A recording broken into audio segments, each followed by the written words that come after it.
నేను మా ఇంటి పరిస్థితి కోసం అప్పుడప్పుడు బయటికి వెళ్ళేదాన్ని. అంటే తప్పుగా, అంటే శరీరం అమ్ముకునేదానికి వెళ్ళేదాన్ని. ఇది నిజం. అప్పుడు ఒక టైంలో నాకు అనిపించింది, జీసస్ నిజంగా ఒక తప్పు చేసేటప్పుడు అలాంటి సందర్భంలో కూడా దేవుడు గుర్తుకొస్తాడా అంటే నాకు వచ్చాడు.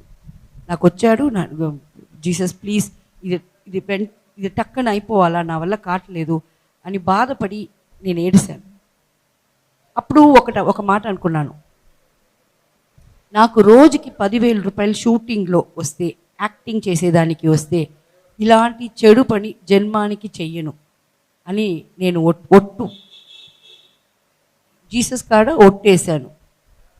మీరు నమ్మే తీరాలా, ఎందుకంటే దాని తర్వాత 99 నుంచి 2001 వరకు నేను ఎలాంటి స్టార్ అని మీ అందరికీ తెలుసు. నేను మలయాళం ఫిల్మ్స్లో ఒక రోజుకి 3 లక్షల నుంచి 5 లక్షలు తీసుకున్నాను. అప్పుడు అర్థమైంది, మనం 10,000 రూపాయలు అడిగాము, మనకి జీసస్ ఎంత ఇచ్చి ఉండాడు అని. Praise the lord.